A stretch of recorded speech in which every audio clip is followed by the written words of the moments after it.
Makan bergizi gratis MBG akan dimulai pada esok hari atau Senin 6 Januari 2025 senilai Rp10.000 per anak. Kita langsung bahas kesiapannya lulus hubungan daring sudah tersambung dengan juru bicara kantor komunikasi kepresidenan Mbak Prita Laura. Selamat sore Mbak Prita. Mbak Lulu, Assalamualaikum. Sehat selalu Anda.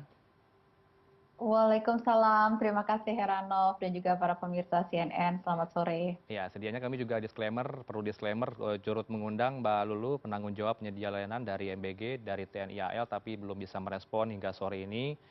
Kalau bisa dijelaskan ke publik, pemirsa di rumah nih Mbak Lulu, seperti apa kesiapan esok hari, total ada berapa nih siswa yang akan menerima manfaat kick-off MBG ini, Mbak Lulu? Ya, Heranov dan juga pemirsa dari CNN, besok kita akan melihat sebuah langkah pertama yang juga merupakan satu langkah pasti untuk membangun sumber daya manusia yang berkualitas menuju Indonesia Emas 2045. Mhm. Langkah-langkah konkret untuk membangun sumber daya manusia yang berkualitas ini dengan memberikan makan bergizi secara gratis kepada anak-anak Indonesia Hmm. dan kemudian kepada ibu hamil dan juga menyusui, yang ini akan memastikan kualitas sumber daya manusia Indonesia yang secara fisik juga akan lebih baik. Mhm. Nah, besok akan dilaksanakan pertama kali di 190 titik yang ada tersebar di 24 provinsi, Hmm. dimulai dari Aceh, Sumatera Barat, Sumatera Utara, Kepulauan Riau, Lampung, Banten, Jawa Barat, kemudian DKI Jakarta, Jawa Tengah, Jawa Timur, daerah istimewa Yogyakarta, kemudian juga Gorontalo, Sulawesi Barat, Sulawesi Selatan, Sulawesi Tenggara, Sulawesi Utara, Kalimantan Timur, Kalimantan Utara, Maluku, Maluku Utara, NTT, juga sampai ke Papua Barat dan juga Papua Selatan. Mhm. Artinya ada sekitar berapa orang yang akan menerima besok, Mbak Lulu? Ada informasi sekitar 3 juta siswa? Ini benar informasi seperti ini? 3 juta siswa sedang terus berproses karena Hmm. memang kesanggupan dari masing-masing dapur dari makan bergizi gratis ini belum merata untuk semuanya, Hmm. sedang terus berproses. Dan namun targetnya jelas bahwa pada Januari 2025 akan mencapai 3 juta orang. Baik. Nanti yang akan menerima penerima manfaat ini dari tingkat TK kah? Karena informasi yang beredar tidak hanya dari SD sampai SMA nih Mbak Lulu, ada juga informasi yang beredar anak TK pun ikut menerima MBG ini.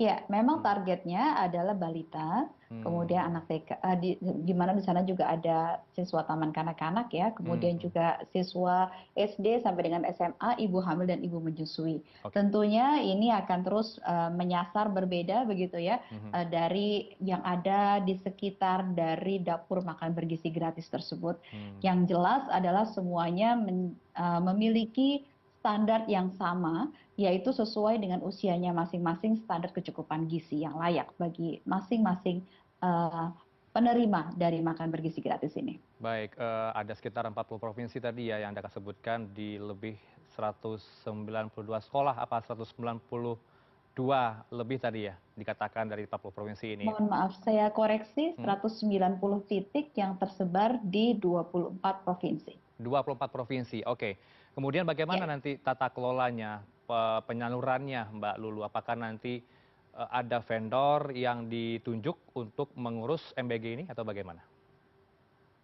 Ada beberapa skema yang dilibatkan, Hmm. memang salah satunya juga ada mitra, di mana mitra ini juga di sana ada dari swasta Mhm. dan diutamakan adalah dari UMKM setempat. Karena Hmm. memang tujuannya adalah juga menggerakkan perekonomian lokal. Mhm. Jadi kemudian ada pertumbuhan ekonomi yang juga bergerak di masyarakat lokal dan juga nanti akan mendorong pergerakan secara nasional. Hmm. Seperti yang disampaikan pada saat Musrenbangnas ya, Hmm. Bappenas menghitung bahwa ada potensi kenaikan pertumbuhan ekonomi di tahun pertama dari Mhm. pelaksanaan RPJMN dari makan bergizi gratis ini adalah sebanyak 0,8 ya, Oke. 0,8% Hmm. dari menyumbang pertumbuhan ekonomi. Jadi memang ini Hmm. diharapkan 0,86%. Mhm. Diharapkan untuk kemudian mendorong pertumbuhan ekonomi. Jadi memang ini akan ada mitra yang bergabung, Mhm. kemudian tentunya pemerintah daerah serta juga berbagai stakeholders pemerintah lain yang juga akan bersama-sama bergotong royong mensukseskan program ini demi Indonesia Emas 2045. Oke, ada mitra yang ditunjuk begitu ya. Kalau bisa digambarkan juga ke publik, SPPG ini kan juga cukup menjadi perhatian akhir-akhir ini untuk persiapan siapa yang ditunjuk dari Satuan Pelayanan Pemenuh Gizi SPPG ini, Mbak Lulu, apakah dari pihak swasta, pihak luar atau pemerintah sendiri atau ASN?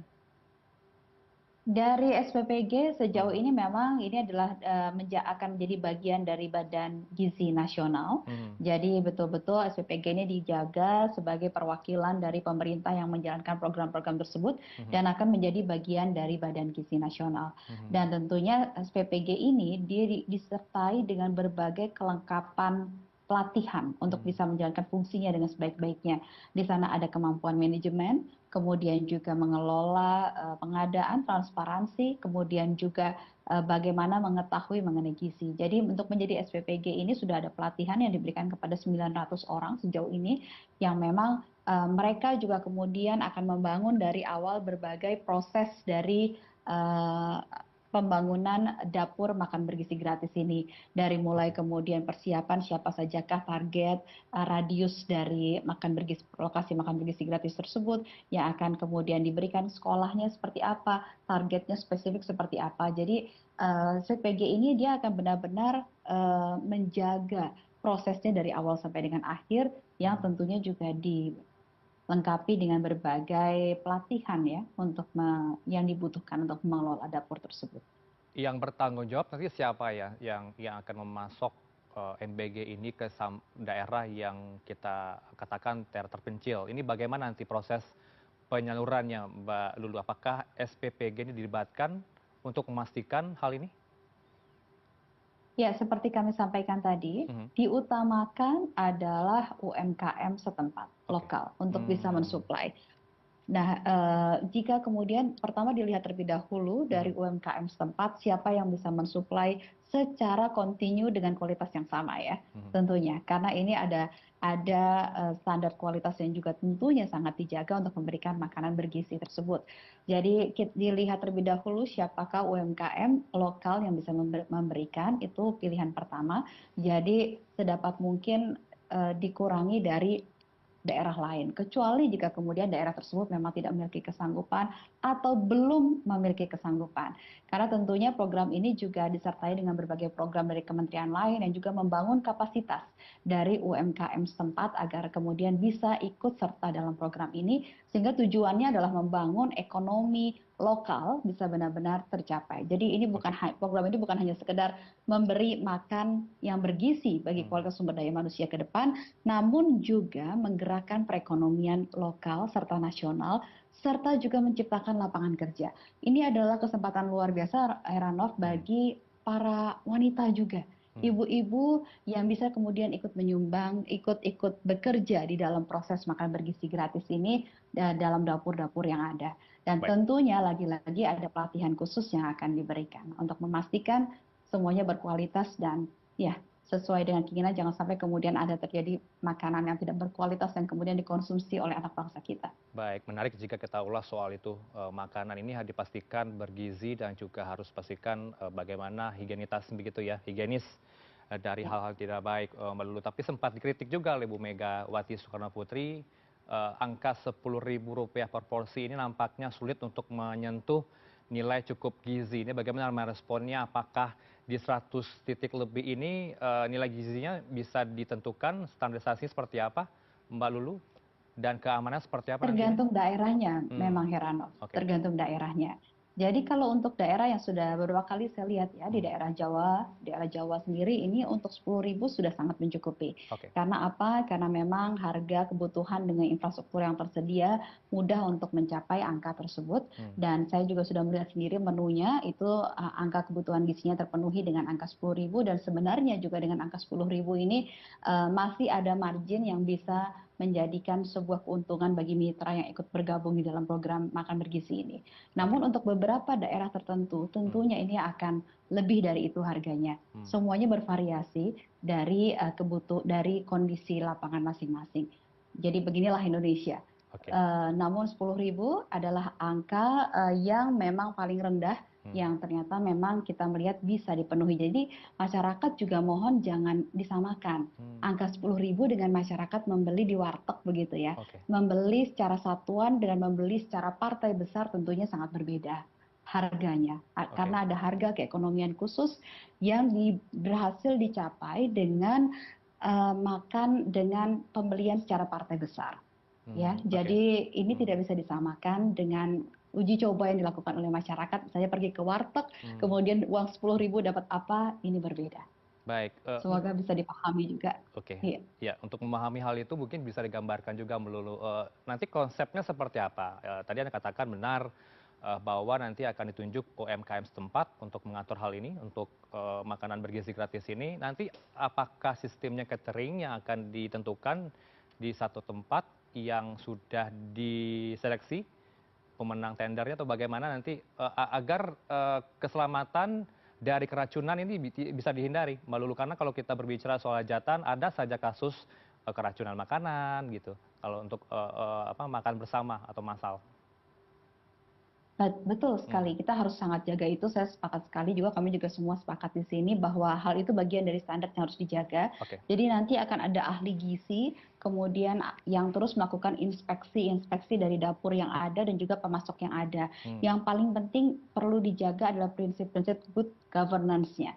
Bagaimana transparansi kemudian dijaga tersebut, bagaimana proses keuangannya sampai kemudian kualitas makanannya, kemudian bagaimana juga akuntabilitasnya itu dijaga sedemikian rupa. Jadi memang ini membangun makan bergizi gratis ini tidak semudah memberi makan. Ada satu sistem yang cukup kompleks yang dibangun sedemikian rupa. Itu sebabnya berbagai uji coba terus dilakukan selama 6 bulan sebelum akhirnya kemudian diputuskan untuk dimulai tanggal 6 Januari besok, untuk memastikan itu tadi. Memastikan ada sistem yang terbangun dengan berbagai kondisi yang ada, dengan berbagai pembelajaran selama 6 bulan ini, untuk memastikan bahwa makanan yang diberikan benar-benar berkualitas. Bagaimana kemudian sampai dipikirkan ketika makanannya tidak habis, bagaimana mengelola food waste-nya. Ini kalau kemudian food waste-nya akan menjadi banyak, tentunya akan menjadi masalah tersendiri. Semuanya diperhatikan menjadi satu sistem yang terus dipelajari dan terus dikembangkan. Baik. Dan akan direplikasi terus ke berbagai daerah yang tentunya memiliki pembelajarannya masing-masing ya, untuk daerah-daerah dengan kondisi yang berbeda. Mungkin bisa juga Anda respon soal hal ini. Beberapa daerah sudah dilakukan uji coba makan bergizi gratis ini, Mbak Lulu. Tapi kalau kita dengar dari suara-suara siswa di sekolah tersebut, makanan tersebut tidak dimakan tapi dibawa pulang. Gunanya, niatnya untuk dibagikan bersama keluarga. Yang dimakan justru bekalnya sendiri yang dibawa dari rumah. Itu bagaimana respon dari pemerintah? Sudah membawa bekal sendiri dari rumah, Mbak Lulu? Iya, memang menjadi satu tantangan adalah menemukan menu yang menarik bagi anak-anak. Oke. Ya, karena memang banyak anak-anak juga yang sudah terbiasa dengan makanan-makanan cepat saji, ya, yang diberikan seperti makanan-makanan cepat saji yang sudah ada di toko-toko begitu, tinggal digoreng dan seperti itu. Nah, memang menjadi tantangan untuk menemukan menu-menu yang menarik untuk anak-anak, dan saya sudah datang ke beberapa proses makan bergizi gratis di sana. Saya lihat bagaimana mereka makan, mereka banyak suka telur dan juga banyak suka ayam, dan memang yang jadi kendala adalah sayur. Jadi di banyak tempat saya temukan anak-anak kurang menyukai sayur, ya. Jadi sayur ini seringkali menjadi satu bagian yang dibuang oleh anak-anak. Namun saya meyakini bahwa dengan program ini juga disertai dengan edukasi mengenai bagaimana makan bergizi kepada sekolah dan juga orang tua murid, sehingga saya meyakini ini menjadi sebuah awal perubahan pola makan dari masyarakat kita ya. Karena kita mengalami masalah kurang gizi, bukan hanya masalah ketersediaan gizinya, tapi juga masalah selera ya. Jadi kemudian untuk kemudahan, akhirnya kemudian banyak keluarga yang memberikan makanan yang mudah disajikan, namun kemudian meninggalkan pemenuhan kebutuhan gizinya. Tapi Jadi jauh. memang Oke. menjadi tantangan tersendiri, namun makanan ini akan terus diputar begitu ya, menunya ada 10 menu yang akan terus diputar sehingga mencoba sedemikian rupa supaya anak-anak ini tidak bosan untuk memakannya. dengan Ada berbagai variasi variasinya. begitu ya, perharinya begitu ya Mbak Lulu ya. Iya, Artinya iya. ada nasi, lauk seperti ayam, ikan, telur, tapi yang kurang diminati adalah sayur. Jadi bagaimana kemudian Badan Gizi Nasional memberikan siasat atau menyiasatinya agar tetap nilai gizi ini terpenuhi di luar sayur? Iya, Hmm, ini tentunya juga diiringi dengan edukasi. Jadi oke. selain disediakan, ada Hmm, juga edukasi kenapa sayur ini perlu untuk dimakan. hmm, Nah, edukasi-edukasi ini juga sekalian juga diberikan kepada sekolah dan kemudian juga kepada orang tua murid untuk membangun kebiasaan. hmm. Jadi memang butuh proses untuk membangun kebiasaan ini, namun dengan disediakan dan kemudian dengan berbagai cara yang menyenangkan, saya melihat ada beberapa sekolah membuat sebuah jingle juga untuk makan sayur, begitu. Mhm. Nah, berbagai kreativitas yang diajarkan oleh sekolah akan kami harapkan bisa mengubah kebiasaan dari banyak anak Indonesia untuk makan Oke. sayur, makanan yang sehat, Hmm, dan bagi para orang tua tentunya untuk menyadari pentingnya pemenuhan gizi anak-anak. Bukan hanya memberikan yang mudah, hmm. namun pemenuhan gizi Baik, kita anak-anak. menyinggung juga soal finansial yang dimiliki oleh pemerintah, tentu tidak eh, menyinggung soal fiskal ya, tidak membebani fiskal negara untuk MBG ini karena sudah ada anggaran yang diatur 71 eh, triliun rupiah yang masih dikatakan serius pengamat ekonomi ini masih minim dari harapan. Ini bagaimana menjawabnya Mbak Lulu dengan angka 71 T ini untuk 100 titik tadi? Iya, Hmm, saya kurang memahami apa yang disampaikan Selios ya oke. terkait dengan konteksnya. Hmm, Kenapa minim dari harapan? Kebetulan saya tidak memantau hal tersebut. mhm, Namun yang jelas sudah dihitung sedemikian rupa 71 triliun ini hmm, mampu memenuhi kebutuhan yang diinginkan. Dan ini pun juga tentunya bukan hanya 71 triliun ini juga bisa dikatakan sebagai satu investasi. Investasi sumber daya manusia sekaligus hmm, juga ini menggerakkan begitu perekonomian. oke. Kalau saya mengutip apa yang disampaikan oleh Jeffrey Sachs ya, Mhm, seorang ekonom ternama dan juga advokat dari SDG di bawah Sekjen PBB menyampaikan bahwa program ini adalah program yang sangat baik, program perbaikan nutrisi yang efektif dilakukan oleh negara. oke. Dijalankan mulai di usia dini dan bekerja sama dengan program makan sekolah memang tidak murah, Hmm, tetapi ini adalah salah satu investasi yang memiliki dampak yang signifikan. hmm. Jadi mari kita melihat ini sebagai satu investasi dari 71 triliun yang dianggarkan pemerintah sedapat mungkin itu digerakkan menjadi investasi sumber daya manusia Hmm. dan juga investasi yang bisa menggerakkan perekonomian di daerah dan juga nasional. Pak Prabowo kan juga sudah dibanding ke negara-negara tertentu untuk melihat bagaimana penerapan makan bergizi gratis di negara tersebut. Apa yang menjadi evaluasi Pak Prabowo, Mbak Lulu, untuk diterapkan di Indonesia? Banyak hasil evaluasi ya, namun kami tidak bisa menyebutkan Hmm, misalnya membandingkan negara ini dan negara mana, mana yang lebih baik atau tidak tentunya. Dalam kapasitas ini kita tidak bisa menyampaikan hal tersebut. mhm, Namun yang jelas eh, kami berbicara dengan beberapa konsultan dan menyampaikan pilihan menu hmm, yang dipilih Indonesia ini salah satu yang terbaik begitu ya. oke. Jadi bagaimana pilihan menunya di sana begitu ada lauk, ada sayur, ada buah, kemudian ada pemenuhan susu juga kemudian hal yang serupa susu begitu ya. Mhm. Ini nih semua adalah salah satu yang terbaik dari beberapa yang kami temui ahli-ahli gizi yang ada. Jadi ya semoga dengan program ini kita bisa juga mencapai sumber daya manusia yang terbaik. Baik, terakhir bagaimana kemudian himbauan Anda terhadap orang tua di rumah mungkin masih ragu-ragu dengan program ini, apakah nanti berkualitas atau tidak ya, bergizi atau tidak, dan bagaimana meyakinkan publik, Mbak Prita terhadap MBG ini? Iya, Mhm, para orang tua di rumah sangat penting mhm, untuk kemudian mendukung program ini. Perannya amat sangat penting. Setidaknya mungkin bisa dibantu anak-anaknya sebelum berangkat hmm, menyampaikan bahwa ayo makan makanan yang ada diberikan di program makan bergizi gratis. hmm, Mungkin juga dengan tidak menyediakan makanan-makanan instan sebagai bekal begitu ya, oke. agar anaknya dipaksa untuk memakan makanan bergizi yang sudah disediakan oleh pemerintah. Baik. Mari manfaatkan momentum ini bersama Mhm, dan juga tentunya juga mari juga kita kelola bersama bagian dari food waste-nya ya, sisa pangannya. oke. Saya melihat di beberapa sekolah begitu ada orang tua yang sudah membawakan tempat makan dari rumahnya mereka masing-masing untuk membawa sisa makanannya.